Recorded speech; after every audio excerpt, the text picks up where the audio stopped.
Ito pala si Andy mga kaswelo sa magtatanong si Ma'am Maria siya Cano kung kumusta na siya. Ito okay lang naman po siya. Ito nga ang aming banding mga kaswelo. Kapag nasa bahay po ako mga kaswelo, kadikit ko siya palagi at sa pagtulog namin nandyan siya sa aking katabi din. Katabi kami matulog mga kaswelo. Ayan po, okay lang naman po si Andy mga kaswelo.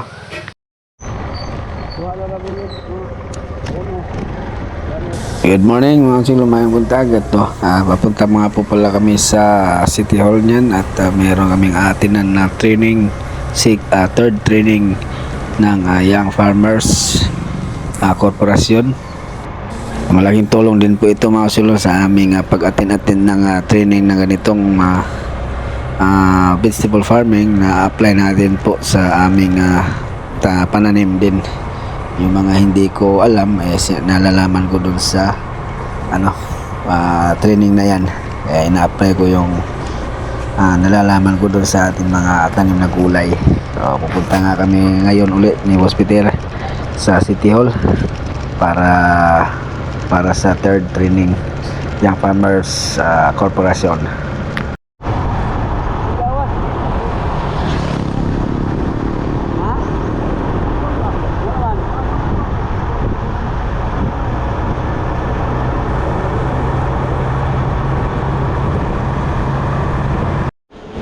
Okay mga kaswelo, paakit na kami. Nasa 4th floor po ang aming appointment. Doon kami mag seminar.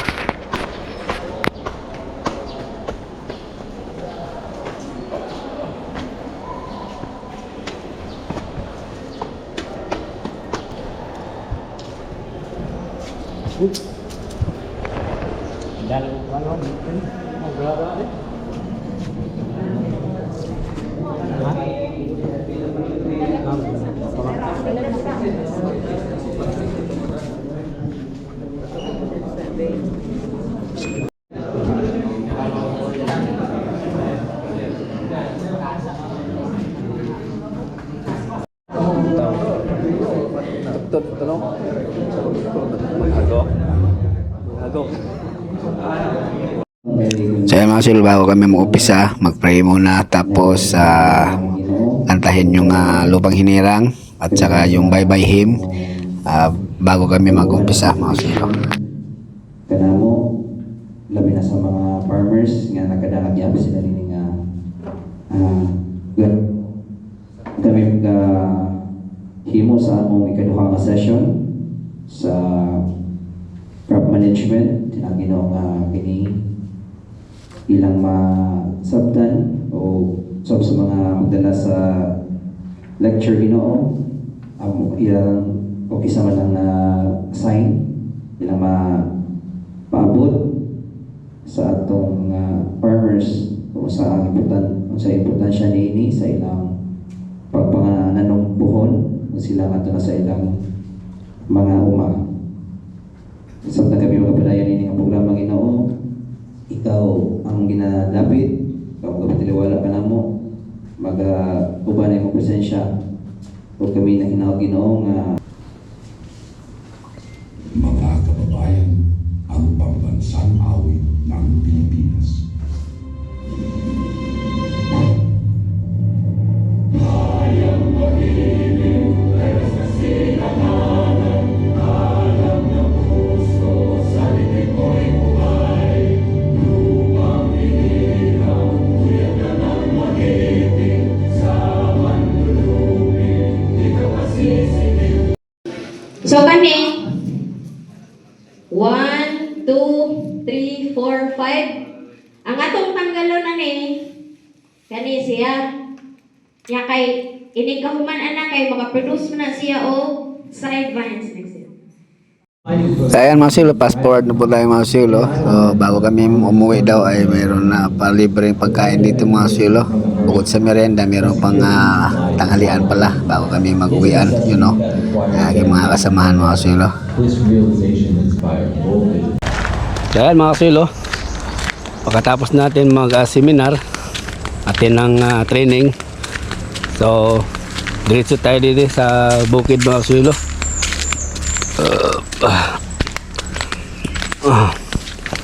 para i-update na natin yung garden. Hindi na ako nakapasyal doon, gawa na nga na ano ako dito sa ating iba pang obligasyon, no.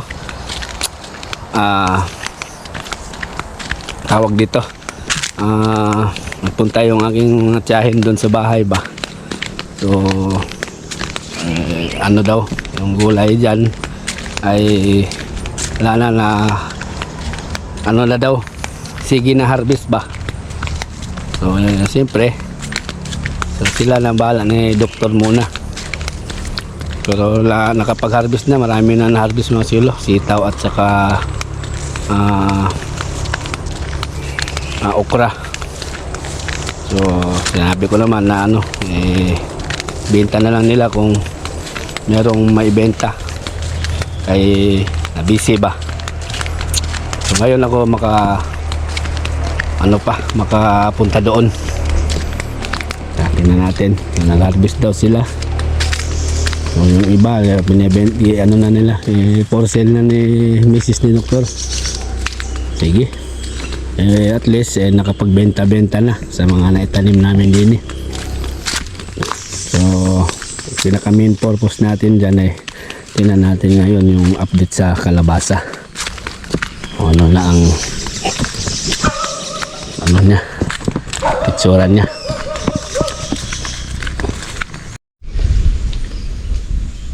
Dito na tayo.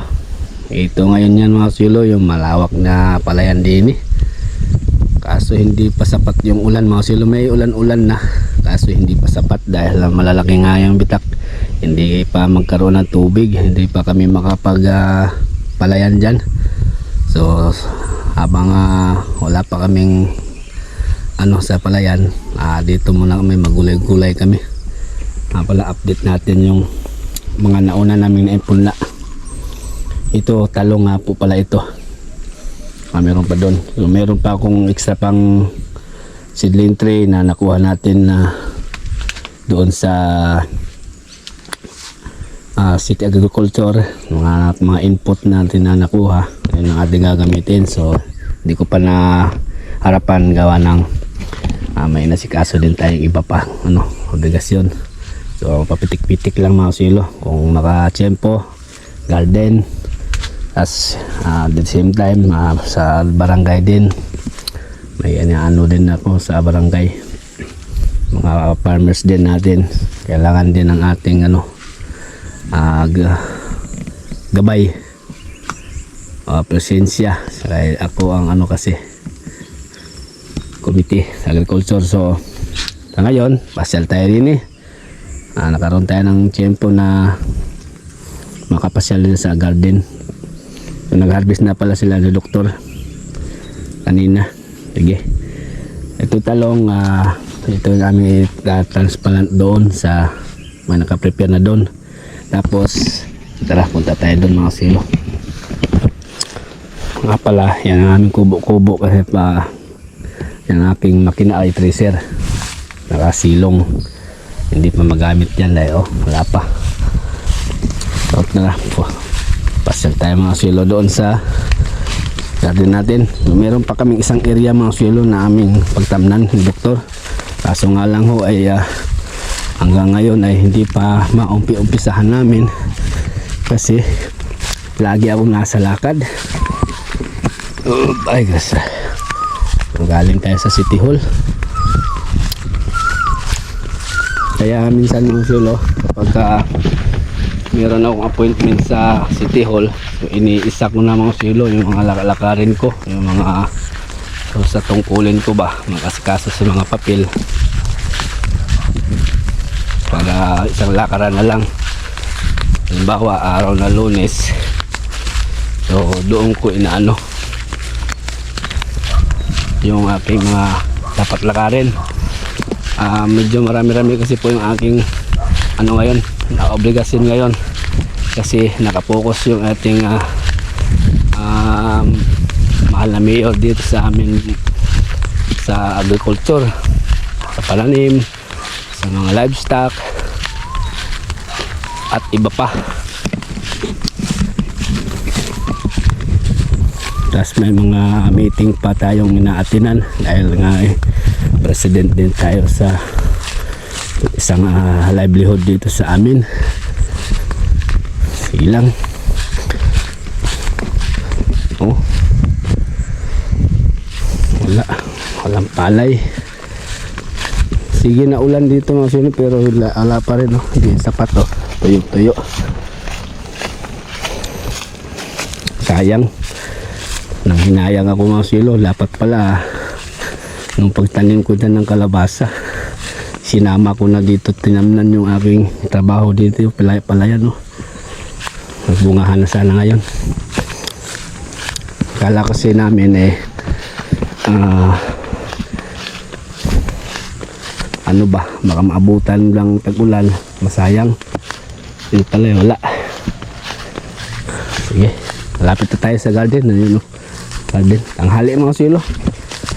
Alas 2 na yata, or pala, laon na pa pala.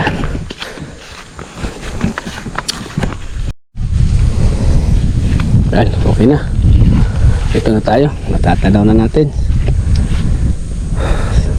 So nakailang harvest na sila ni Doktor dito mga silo ng sitaw at okra. Yun pa lang. Nagtanim din siya ng ilang puno dyan na ampalaya na may mga bunga na rin, napapakinabangan na rin nila. So nakapag-ulam-ulam na sila. So tingnan natin yung kalabasa natin kung may bunga ba, kasi nung nakaraan meron na tayong inano dyan, pinulinate. Dito yun, tingnan natin kung hindi ba nalaglag yung ating ipinulinate, yung pinag-asawa natin, yung babae lalaki. Tingnan natin mga silo.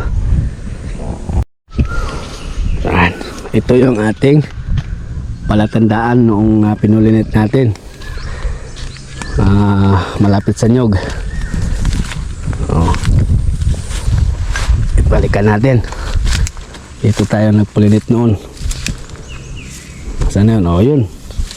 Yun na yan mga kaswilo. Tama nga po yung aking ito na siya. Wow! Yan ang update mga kaswilo ng ating pinag-asawa na bulaklak lalaki. Malaki na, malaki na siya mga kilo, pero mura pa siya, pero ano na, malaki pa dito, kasi laki na nung putot ng nyug. Ayan, kasi sabi ni doktor yung iba daw nalalaglag yung mga bunga. Ayun nga, kasi nga hindi ako nakapasyal din siguro hindi na ni doktor yung mga bulaklak na nagsilabasan, hindi na pulinit ba, hindi na pag-asawa. Marami ng bulaklak ng mga lalaki. Nung unang punta natin din ay bihira lang yung lalaki na bulaklak. Ngayon meron na. Kaso hindi tayo makapag ngayon dahil nakatago na yung bulaklak niyan, nakasara na. Tingnan natin bukas ng maaga tayo pupunta rin para kung mayroong mang bunga na maliliit, maano natin, mapulinit, maano ba, pag-asawa natin ba yung babae lalaki na bulaklak, kasi nalalaglag talaga kadalasan yung bunga ng kalabasa kapag hindi ginawa ang ganun. Pero meron na akong sana tutuloy ito mga silo. Ayun yung ating pinag-asawa. Tingnan natin yung mga nauna. Meron pa sana kung hindi nalaglag yun, malaki na yun kasi may unang bunga yun marami na ako natatanaw ng mga bunga mga sulo nasa ilalim. Hindi na natin yan suungin dahil para hindi na sila ma-stress pa. Dito yun, marami na namang nagliliparang insekto So kailangan natin bumbahan to bukas na siguro ng umaga. Ay, yung init na ngayon Nasaan na yun? Alam ko dito yun meron na bukas ito, tamang-tama ito, bubukas kung bubukas siya ating ipulinit. Mukhang nalaglag yata dito banda mga sulo. Ayun laglag nalaglag, marami sana. sayang. Nabisi kasi tayo dito. Dito tayo. Dito yun eh. Nalaglag yata. Bak. Dito yung banda. May mga maliliit. Bunga yan eh.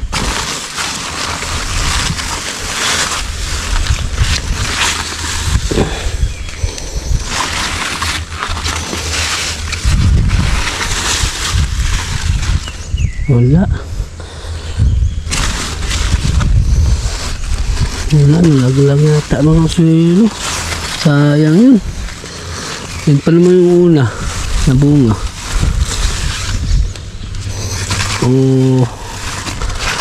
Na ano lang ako. Nakalimutan ko na kung saan nakapwesto. Yan natin dyan.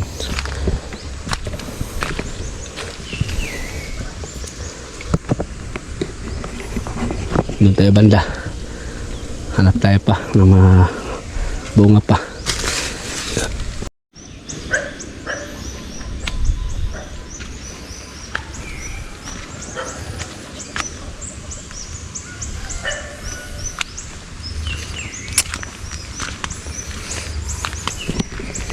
Naalala ko meron pala akong nakita mga sulo na nakakuha na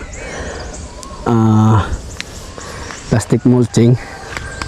Subukan namin dito yun mga sulo. Ilagay ko dito yung plastic mulching para hindi maano ba madamo, mahirapan magdamo. Meron namang libre ng laman yun. Nakakuha natin sa mayroon pang 2 linya din eh. Sige, habang naghihintay kami na ita-transplant yung talong, i-prepare namin to. Siguro bukas ano namin ito.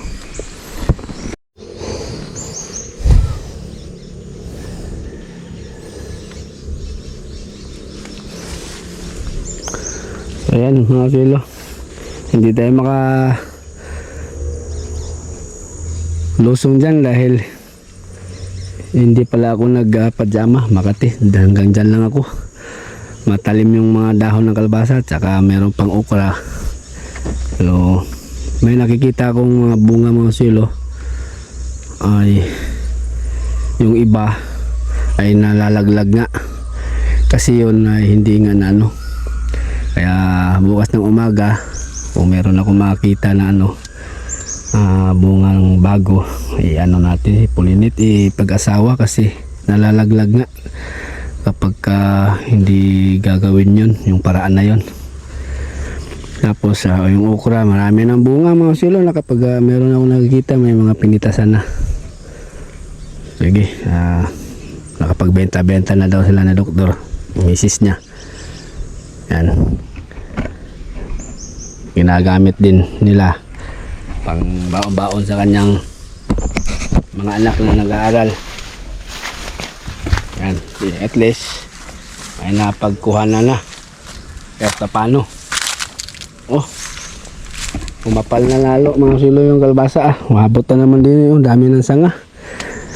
So meron tayo nakita may mga nanilaw na. Yun nga kasi may insekto. Uuwi ako ngayon ay kukuha ko ng power spray.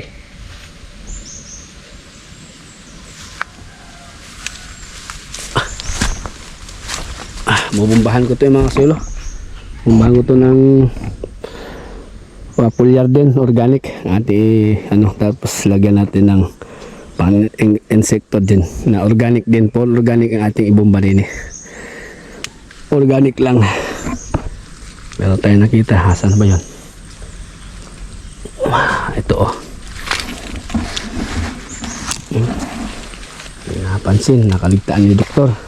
Meron pa mamitas muna ako mga sulo dito lang sa mga gilid-gilid. Mamaya na yung iba ay uwi ako sa bahay, kukuha ko ng power spray at panjama. Hindi ubra kung hindi tayo magpanjama yan, makati yung dahon. Marami na ako nakikita ng bunga mga sulo. Sayang, kanina sana umaga mga sulo na ipinag-asawa ito. Umaga kasi bubuka yung mga bulaklak. Marami na akong nakikita mga silo. Sayang kung hindi natin maano yan. Sa maraming malalaglag ba. Konti lang yung tutuloy. Maraming bunga, bulaklak din oh. Natatanaw ko. Ayos. Umbahan natin mamayang hapon ng ano, organic na foliar at organic din na pang insekto kasi mas mainam kasi yung organic. Kahit na bukas mag-harvest kami ng ganito, pwede rin ugasan lang. Organic lang naman, wala, hindi namang chemical ba. Harvest muna ako ito.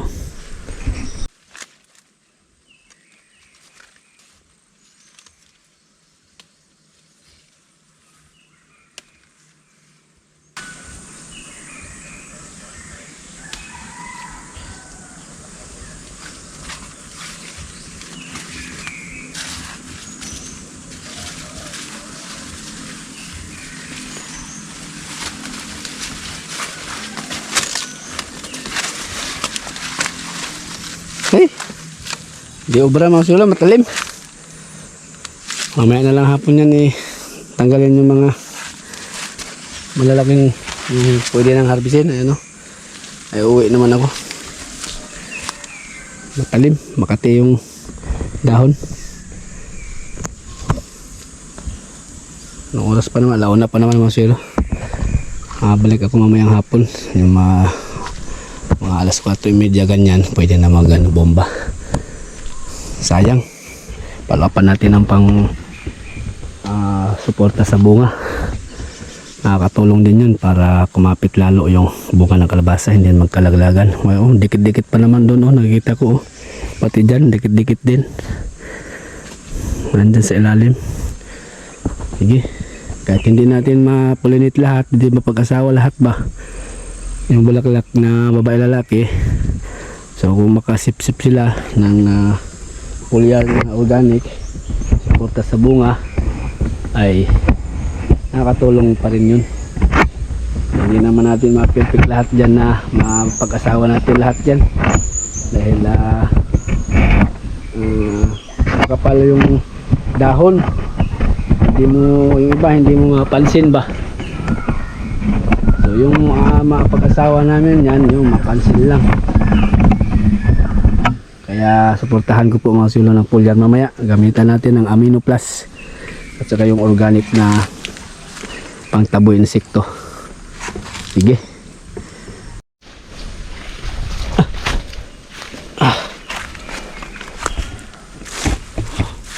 Diba mga silo, parang kailan lang nung madaling araw natin ito binanatan.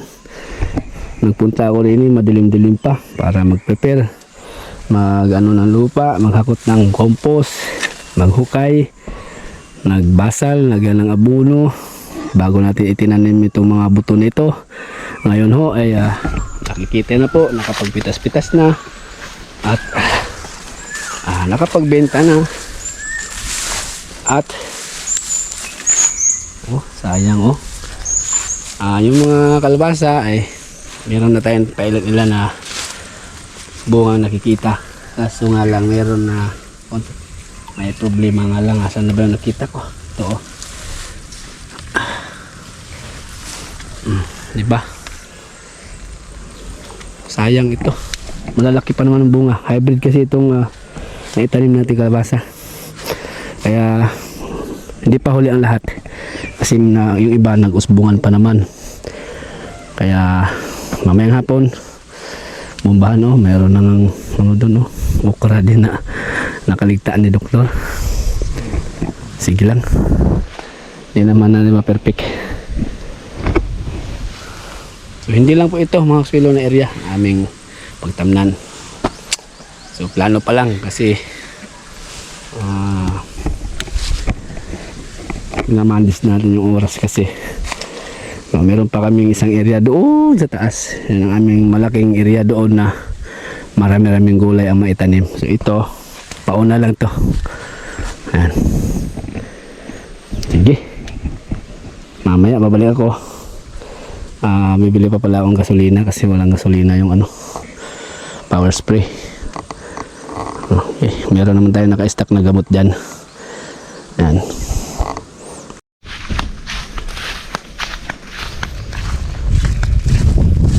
Ay mga silo, uwi muna ako para bibili pa ako ng ano, gasolina. Ano.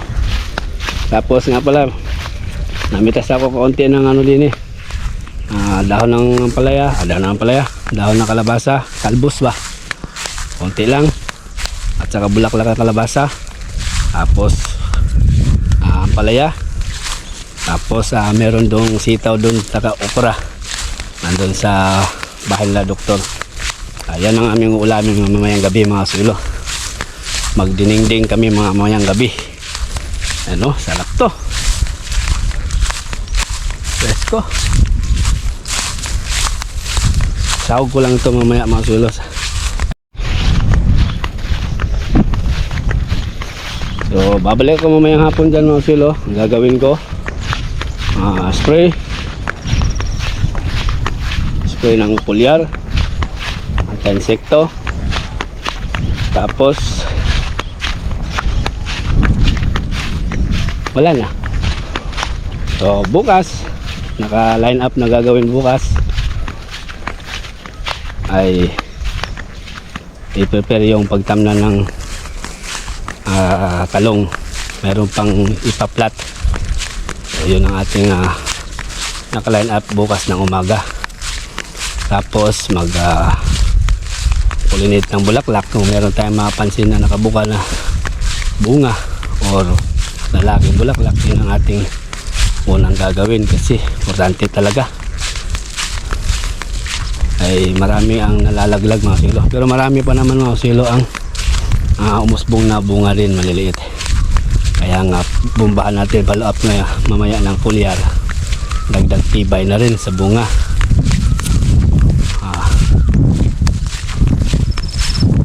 Tapos ang target pa namin na maitanim pa doon sa isang area ay meron na ako naka ready na dyan na seeds ng palaya, upo at kalabasa. Meron pa, at meron pa akong siling haba yung ginagawang dynamite. Meron pa ipupunla at talong. Meron pa akong seeds na ipupunla din bukod dun sa dyan na naka ready na, nakatubo na. Magpunla pa ako ulit mga silo. Yung iba eh meron naman tayong ano dyan, mga lumalapit sa atin na nanghihingi ng mga seeds. So yun ang ating ibigay sa kanila, yung tubo na, kasi marami nanghihingi sa akin mga silo ng seeds. So binibigyan ko naman ng seeds, pero kapag talong mas maganda na bigyan natin sila ng tubo na itatanim na lang. Kasi meron kasi akong binigyan na marami yun talong, nasayang lang mga silo kasi hindi tumubo, mali yung pagka-proseso nila ba, so sayang lang. So yun nga, sa susunod magbigay ako ng mga ganito like kamatis or basta mga maliliit na buto, pinapatubo ko ng mga silo, tapos bilibigay ko ay tanim na lang kasi nasasayang yung aking mga binibigay hindi na tumubo. Tapos yung iba na nanghingi sa akin ng seeds hindi man na itanim, hindi man ipinunla. Kasi kapag may nanghingi sa akin mga silo na maliliit na seeds katulad ng sili, bell pepper, talong, yan mga maliliit na seeds yan.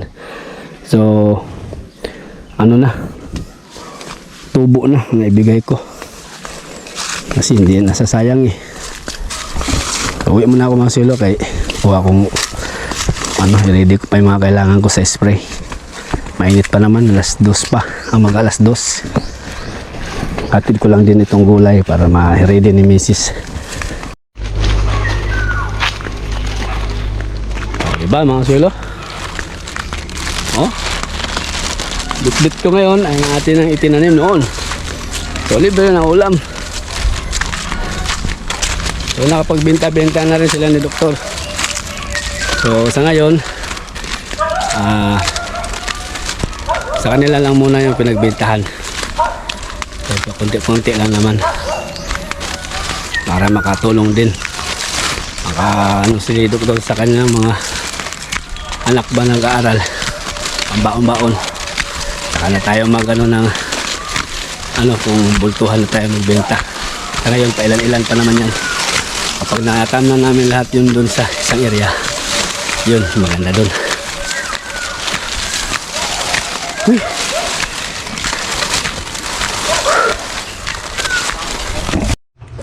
So yan mga kasuelo, hindi pala ako nakabalik sa garden dahil umulan. So, hindi na ako tumuloy pa doon kasi masasayang din naman yung aking i-spray. Na pala si Mrs. ay nagre-ready na sa aming maulam, sa aming aking hinarvest kanina. So siya magluto, igigisa lang niya yung mga kasuelo, yung mga gulay. Tapos pinapagata ko sa kanya mga kasuelo. Tapos bibili ng lalagyan ng tinabal kung tawagin dito sa amin, yung binurong isda. Yan, may hitaw, may okra, palaya, at saka bulaklak ng kalabasa, at saka talbos kalabasa. Yan ang aming ulam ngayong gabi mga silo. Simple lang pero healthy naman mga silo. Yo, yo! Sa bukid, sa putikan, sa araw at ulan, ito ang kwento ni Bay TV Casuelo! AKA Norberto Lazo!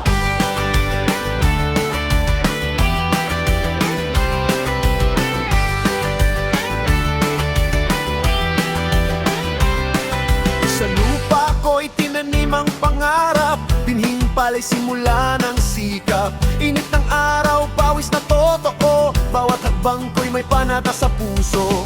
Putik man ang daan na tahakin, hindi susuko, laban pa